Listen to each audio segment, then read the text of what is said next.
allowing yourself to delve into the darkness of yourself. You have to have already conquered the fundamentals of fear and its entity within yourself. Every single human being has to not be afraid to look in, to be led into themselves in order to be faced with their own individual state of evil in order to understand of how to overcome it and to resolve it. It's called self-resolution. You can't resist what is. You can't resist what is. Because if you resist it and not face it for the sake of conquering it, then it will never be left behind. It will continue to interfere in your present. It's best to study oneself, the goodness and the darkness. And what I've come to realize is that goodness overcomes the darkness, because when you delve into the darkness of yourself, you will find the goodness. And what that shows you is that goodness, your inner goodness, will always overcome that which is considered dark of yourself. So what that explains is the struggle that the Creator had within itself. It overcame its own state of darkness, and it became divine. And that's the death of the self to be risen into the state of pure divinity, which is of spirit. As many people, I won't say fail at it, but what prevents them from going on this personal and very intimate journey is fear. And I've always pointed to the book of the Garden of Gethsemane, that moment in the Garden of Gethsemane when Yeshua was faced with the entity, the feeling, the thoughts, the images of suffering and pain, which fear projected in his mind, and what fear abused his emotions with, and which had him in a state of stagnation, to where he wanted to buy side,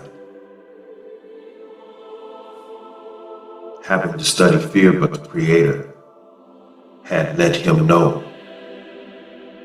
no, you have to get past this.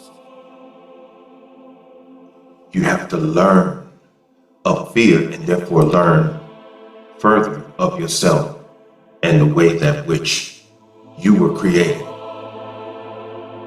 You know how the Creator said, I've created peace and I've created war. I've created good and I've also created evil. I, the Lord, created all of these things. When it uses the word things imply the unknown, these things that are sacred. And it's a universal phrase because this sacredness is continuously around and inside of all of us, and therefore we are living inside of a life journey that is sacred.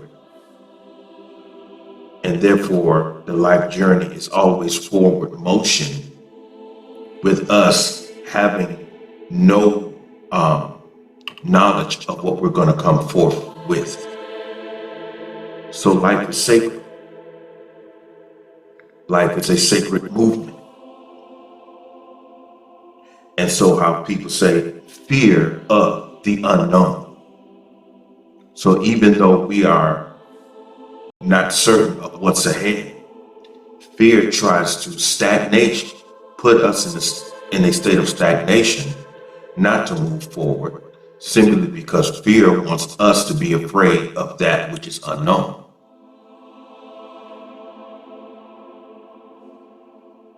And therefore, when we decide to move forward because of our love for the Creator, and therefore our love for ourselves, and going in harmony with our love for the Creator, that is in fact what fear is afraid of.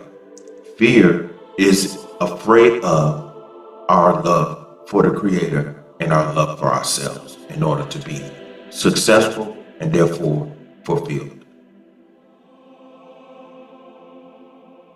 Because fear itself needs to make us afraid so that we will not be successful, so that we will have self-doubt. And all of these things that fear is trying to imbue inside of us is that of fear itself. Fear is afraid. Fear is insecure. Fear has failed itself. You know how people say there's nothing to fear but fear itself. No. Don't run from fear. Run towards fear. Decide to embrace fear, to observe fear, that you will understand fear and its intention, and that will liberate you from any inner doubt, and that way you'll be able to move forward in confidence because you have conquered one of the most important and the most paralyzing entities in which was ever created, and that is fear itself.